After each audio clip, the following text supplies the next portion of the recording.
Gracias a la Academia por su invitación y voy a iniciar mi plática con los antecedentes de la reproducción asistida. Sabemos que la prevalencia mundial de infertilidad hoy en día es del 9 al 15%. Actualmente en el mundo, 3.5 millones de personas son producto de técnicas de reproducción asistida y anualmente hay un aumento del 5 al 10% de usos de técnicas de reproducción asistida. De acuerdo al reporte latinoamericano de reproducción asistida, publicaron este artículo de 20 años de reproducción asistida en Latinoamérica en marzo del 2011 y aquí encontramos a México como el 12% de los ciclos que se realizan en toda Latinoamérica.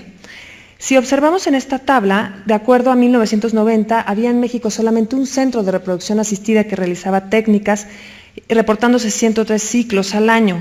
Para el año de 2009 tenemos en la red LARA, en el Registro Latinoamericano de Reproducción Asistida, 25 centros de reproducción que reportan su trabajo anual con un total de 4.588 ciclos al año. Es donde se ubica México. Ahora, ¿dónde se ubica el instituto? Nosotros en el Instituto Nacional de Perinatología realizamos aproximadamente de 191 a 276 ciclos anuales. Existe cierto porcentaje de cancelaciones durante el ciclo y nuestro porcentaje de embarazo va del 23.7% hasta el 42% el año pasado, tasas comparables con el resto de los centros a nivel mundial. No funciona no sé si tengan otro. Ahora, todos estos ciclos de reproducción asistida conllevan una estimulación ovárica. La estimulación ovárica es una inducción, gracias doctor, una inducción de un crecimiento homogéneo de una corte folicular para producir una mayor cantidad de ovocitos de adecuada calidad por medio del uso de diferentes esquemas de tratamiento. Casi todos los ciclos de fertilización in vitro actualmente utilizados llevan esta estimulación ovárica. 30 años de historia llevaron al concepto de estimular fuertemente al ovario para obtener un mayor número de ovocitos y poder compensar las ineficiencias del proceso de fertilización en el laboratorio y tener embriones viables para transferir. Dado que el proceso era delicado, se requería de un muy buen laboratorio, un muy buen biólogo y unas excelentes condiciones para que esos ovocitos pudieran ser fertilizados, se lograran embriones de calidad y la paciente lograra embarazarse. Por esto se pensaba que había que estimular mucho al ovario para poder tener muchos ovocitos y de ahí poder elegir a los mejores embriones para ser transferidos. Sin embargo, ya desde el año de 1996, Edwards cuestionó la verdadera eficacia de la hiperestimulación ovárica controlada en búsqueda de una estimulación ideal y él se cuestionó, ¿cuántos ovocitos requiero para tener embriones de buena calidad? ¿Realmente necesito estimular fuertemente esos ovarios y hacer que la paciente se obtengan más de 20 ovocitos para obtener embriones de calidad? Y desde entonces ha habido un sinfín de estudios en búsqueda de la estimulación ideal. ¿Cuántos ovocitos requiero para poder tener embriones de calidad? ¿Cuál es un protocolo convencional de estimulación? Bueno, en todos los centros a nivel mundial, el protocolo convencional de estimulación que se conoce es aquel en el que se utilizan gonadotropinas en dosis variables que van desde 150 hasta 450. Se utilizan análogos de GnRH para evitar la ovulación, ya sean agonistas o antagonistas. Se hace un seguimiento folicular cada 2 a 3 días con seguimiento hormonal en las mismas fechas. Observen ustedes el esquema. Normalmente se da en el protocolo largo, que es el más comúnmente utilizado, análogo de GnRH, agonista el día 21 del ciclo previo, la paciente menstrua. En este momento se empieza a hacer seguimiento folicular con ecografías en búsqueda del crecimiento folicular, midiendo los folículos hasta obtener folículos de adecuado tamaño. Se hace la punción, 72 horas después se hace la transferencia, se da un soporte de fase lútea y el ciclo es estimulado con FSH o con LH de acuerdo al protocolo utilizado. Para el disparo se utiliza gonadotropina coriónica humana. Puede ser el protocolo largo convencional en el cual utilizamos agonistas de GnRH o bien utilizar un protocolo con antagonistas de GnRH en protocolos variables, ya sea francés o el de Lübeck, de acuerdo a las dosis que utilizamos. En la estimulación ovárica convencional se obtienen generalmente 8 o más ovocitos, es lo que se considera como convencional, mientras que en una estimulación ovárica moderada, que más adelante vamos a hablar en esta misma charla, se obtienen menos ovocitos. Sin embargo, observamos que cuando estos ovocitos son fertilizados, los embriones que se obtienen de calidad son los mismos si la estimulación ovárica fue convencional o moderada. Nosotros lo que buscamos es tener esto, embriones de buena calidad. No importa cuántos ovocitos hayamos tenido, porque estos no me van a servir, estos no los voy a transferir. Por lo tanto, si yo busco esto, pues evidentemente la estimulación ovárica moderada me va a ofrecer mayores beneficios que la convencional. Ahora, la estimulación ovárica convencional para fertilización in vitro conlleva en sí desventajas. Lo primero es el costo. Requieren varios días de tratamiento y aplicación incómoda para la paciente. La vía de administración obviamente es subcutánea todavía hoy en día, es incómoda y compleja, ocasiona a la paciente un franco desconfort obviamente. Tienen que tener un monitoreo muy estrecho tanto de hormonas como de ultrasonido, y estas dosis altas de gonadotropinas conllevan niveles elevados de estradiol. Dos de las desventajas de los esquemas convencionales son desde luego el síndrome de hiperestimulación ovárica y el embarazo múltiple. Además existe una tasa de abandono y viene la pregunta de qué hacemos con los embriones sobrantes. Si nosotros estimulamos fuertemente a la paciente, capturamos 20 ovocitos, de ahí todos son fertilizados y tenemos 10 embriones, y solo vamos a transferir 2 o 3, la pregunta inevitable de los papás es ¿qué hacemos con los embriones sobrantes? Y aquí viene entonces un costo extra, el cual seguramente no habían contemplado, que era el uso de vitrificación. ¿Cuánto les va a costar vitrificar y por cuánto tiempo van a vitrificar? Y desde luego todas las cuestiones éticas que esto conlleva. No conozco una pareja que tenga embriones congelados y que no se cuestione qué hacer con esos embriones vitrificados que tiene ahí, si los va a utilizar más adelante, si los va a donar. Y si nosotros nos cuestionamos lo mismo, pues yo creo que todos se preguntarán si van a donar los embriones, a quién, y todo este rollo, que sí implica cuestiones éticas que nos hacen cuestionarnos si vale o no la pena seguir estimulando fuertemente en los esquemas de fertilización in vitro. Ya lo dice Skinner, paralelo al gran progreso logrado durante las últimas 2 décadas en la inducción de ovulación para fertilización in vitro, viene también 2 complicaciones importantes asociadas a esto, que son el síndrome de hiperestimulación ovárica y desde luego el embarazo múltiple. Hablando de costos, si ustedes observan el impacto económico que conllevan las técnicas de reproducción asistida, observen cómo en Estados Unidos, en el cual se utiliza una estimulación convencional, el costo anual de una técnica de fertilización in vitro con transferencia de embriones frescos es de $12,500, mientras que en Japón, que se utiliza mini fertilización in vitro, es de $3,956. Si nos vamos a los costos en el instituto, nosotros obviamente tenemos convenio con los laboratorios y los costos son sumamente accesibles con respecto a las farmacias fuera del instituto. El costo de una ampolleta de gonal de 300 unidades es de $1,478 y la paciente utiliza en un FIP convencional aproximadamente 10. Con todo lo que va a utilizar la paciente va a gastar $18,000 de la estimulación más el procedimiento en sí, lo que hace un costo promedio de fertilización in vitro convencional en el instituto de $30,000 a $40,000 por intento, y las pacientes tienen la oportunidad de hacer 3 intentos. Si hacemos números, esto no para todas las parejas es accesible, por lo tanto también sirve cuestionarse si el costo vale la pena a llevar a cabo este tratamiento. En cuanto a tasas de embarazo múltiple, sucede lo mismo que con los costos. En Estados Unidos, que es fertilización convencional, es 34% de embarazo múltiple, mientras que en Japón solo el 17%. Se utilizan estrategias para disminuir las tasas de embarazo múltiple y la mayoría de los autores coinciden en que la estrategia principal es utilizar menos dosis de medicamento para la estimulación ovárica. En el instituto, estas son nuestras tasas de enero del 2006 a mayo del 2009 de embarazo múltiple. El embarazo único en fertilización in vitro es del 72%, doble 29.8%, triple 4.4% y tristemente todavía hay algunos cuádruples. Ahora, mencionaba yo que la estimulación convencional conlleva a elevados niveles de estradiol. Sabemos que el estradiol va de la mano con la secreción a nivel folicular, y si tenemos una hiperestimulación ovárica con muchas dosis de gonadotropinas, los niveles de estradiol van a subir a la par. Y está ya estudiado que estos niveles elevados de estradiol van a producir una implantación embrionaria alterada, deficiencia de fase lútea, luteinización prematura y obviamente conlleva un riesgo de hiperestimulación ovárica controlada. En 2006, estos autores chinos demostraron esto en un estudio en el cual tenían a pacientes que eran comparables por edad, tabaquismo, tipo de infertilidad, paridad, causa de infertilidad y estradiol, y evaluaron, de acuerdo a los niveles de estradiol, el flujo endometrial para ver qué tanta receptividad endometrial tenían. Y observen esto, el flujo endometrial en tratamientos de fertilización in vitro se afecta negativamente por la concentración de estradiol, es decir, a mayor estradiol, menor flujo endometrial y por lo tanto menor receptividad. En el instituto, si observamos también los niveles de estradiol, en pacientes que el estradiol está de 1000 a 2000, son aquellas pacientes que tienen mayor tasa de embarazo, comparativamente a aquellas que tienen niveles más altos de estradiol.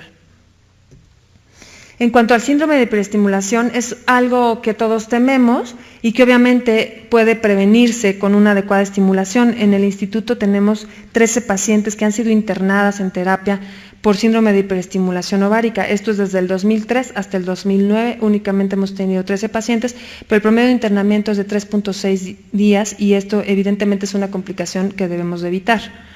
Ahora, ¿cuál es la pregunta de la charla? ¿Tendencia a lo natural de los esquemas de fertilización? Sí, por supuesto, existe una tendencia a lo natural en búsqueda de disminuir costos, de disminuir riesgos y en busca de buscar un esquema más amigable para las pacientes.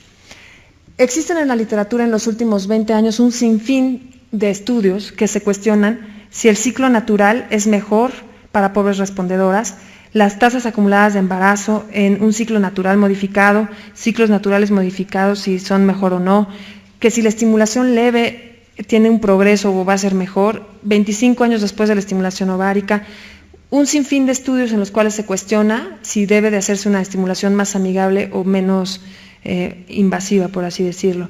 También se habla de incluso de cuando se empezó a utilizar los antagonistas, como el cetrorelix, que hacían que pudieran utilizarse ciclos naturales. Con base en toda esta confusión que surgió en los últimos 20 años y todas esas cantidades de estudios que no tenían un consenso en la terminología, se llevó a cabo una reunión, una sociedad internacional de estimulación moderada en reproducción asistida, para poder homogeneizar los términos. En esta reunión cambiaron los términos que estaban totalmente desiguales por estos términos que aquí vemos del lado izquierdo. Ciclo natural en lugar de no estimulado o espontáneo, ciclo natural modificado en lugar de seminatural controlado, fertilización in vitro leve y finalmente la fertilización in vitro convencional. ¿De qué se trata cada uno? Bueno, el ciclo natural es aquel ciclo donde no se da ningún medicamento. Se hace una fertilización in vitro con el ciclo natural de la paciente sin darle absolutamente ningún medicamento y evidentemente vamos a reclutar un solo ovocito.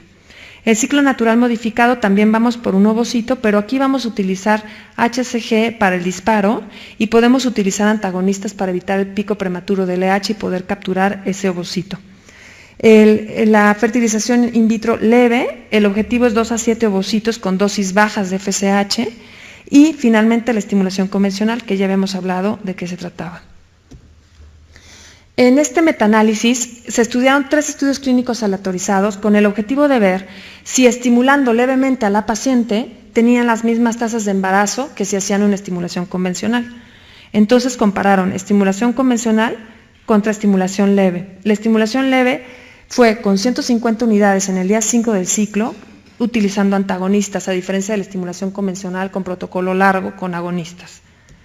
Ellos encontraron, en 592 ciclos, encontraron que una estimulación leve, la media de ovocitos capturados fue de 6 contra 9 en la estimulación convencional, evidentemente con una P estadísticamente significativa en favor a que hay menos ovocitos y utilizo menos dosis.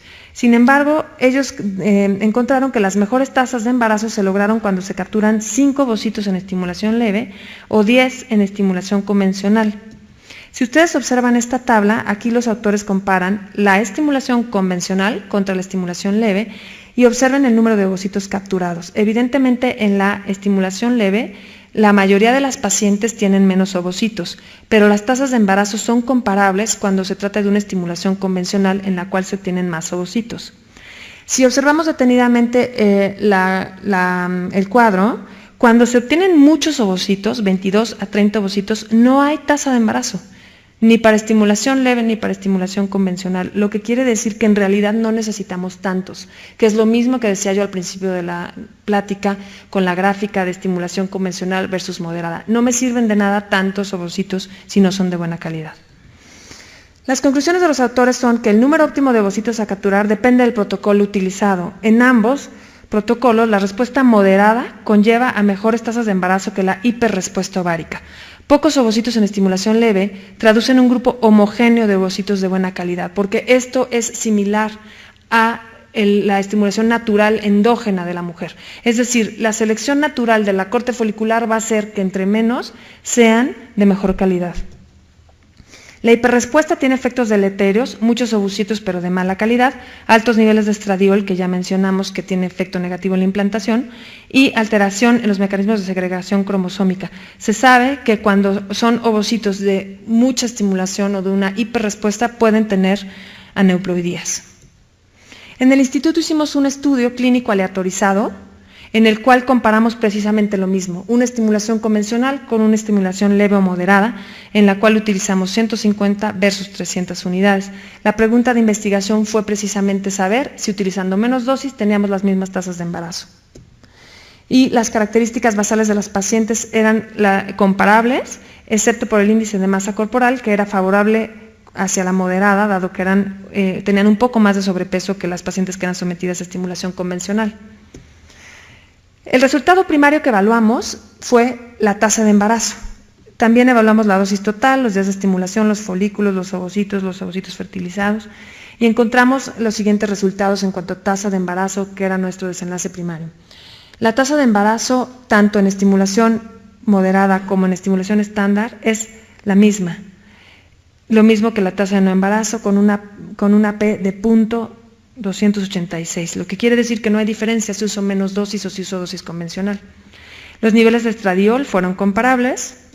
Los niveles de progesterona fueron menores en aquellas pacientes con estimulación moderada, y esto toma una importancia en el ciclo de fertilización in vitro, porque sabemos que niveles de progesterona por arriba de 1.5 al momento del disparo se asocian a una luteinización prematura y una menor tasa de implantación. Entonces, si comparamos la estimulación moderada, que era 1.4 la progesterona en el momento del disparo contra 2.4, evidentemente nos conviene más la estimulación moderada. Y obviamente el objetivo del estudio fue demostrado. El costo de la estimulación moderada fue de 7,200 pesos para las pacientes contra 14,400, que evidentemente es una diferencia significativa para la paciente. Los folículos mayores de 18 no tuvieron diferencia, tampoco los ovocitos capturados ni en metafase 2, ni los ovocitos fertilizados. Tampoco hubo diferencia en los días de estimulación, la paciente tuvo exactamente los mismos días de estimulación, y las conclusiones a las que llegamos en el instituto fue que la estimulación moderada es una opción adecuada para mujeres no amorrespondedoras. Tienen la misma capacidad de ofrecer cantidad y calidad de ovocitos, produciendo adecuados embriones, mismas tasas de embarazo y evidentemente menor costo, además de disminuir el riesgo de síndrome de periestimulación ovárica. Por último, les hablaré un poco del mini-FIV. El mini-FIV es todavía menos estimulación que la estimulación leve o moderada de 150 unidades de FSH recombinante o menotropinas. El mini-FIV fue creado por Sokichi Teramoto, un japonés que nació en 1957. Él es el padre de la mini fertilización in vitro y el que tiene una cantidad de casos impresionantes reportados en la literatura con tasas de embarazo bastante competitivas. Este es el estudio que publicó en 2007, en el cual presenta el protocolo de estimulación de mini fertilización in vitro. Lo que utiliza en la mini fertilización in vitro es citrato de clomifeno a dosis bajas de 50 miligramos al día, desde el día 3 del ciclo menstrual hasta que encuentre un folículo dominante.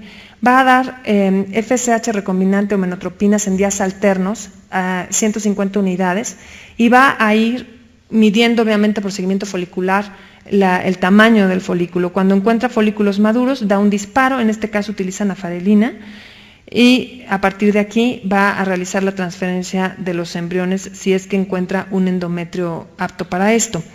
Dado que el citrato de clomifeno sabemos que tiene un efecto negativo a nivel endometrial, Teramoto lo que hacía es evaluar el grosor endometrial y si encontraba un buen endometrio transfería y si no vitrificaba y transfería en un ciclo posterior con preparación endometrial. Las tasas de embarazo de Teramoto son impresionantes y estamos observando la poca cantidad de medicamento que utiliza y los pocos ovocitos que captura. Si observan ustedes la tabla, maneja pacientes desde 27 años hasta 47 años de edad, con un total de ovocitos capturados por ciclo de 44.345, o sea, su muestra es enorme y utilizan todas ellas clomifeno. Observen las tasas de recién nacidos vivos, que fue su desenlace primario.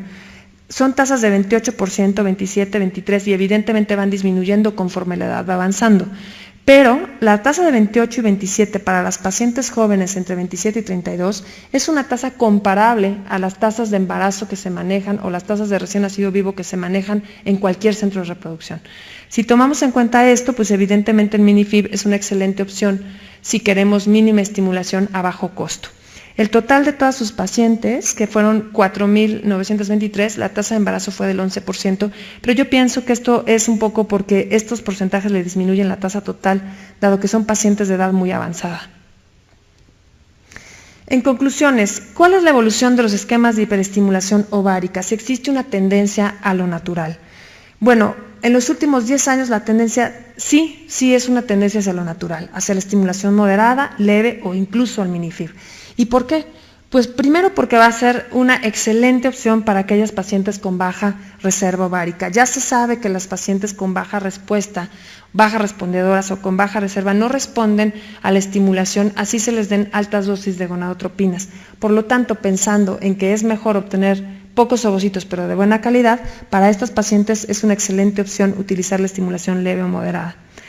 En segundo lugar está el costo. Evidentemente, para una pareja que busca desesperadamente un embarazo, es excelente opción hablarles de estimulación leve, moderada o mínima, dado que esto implica un menor costo.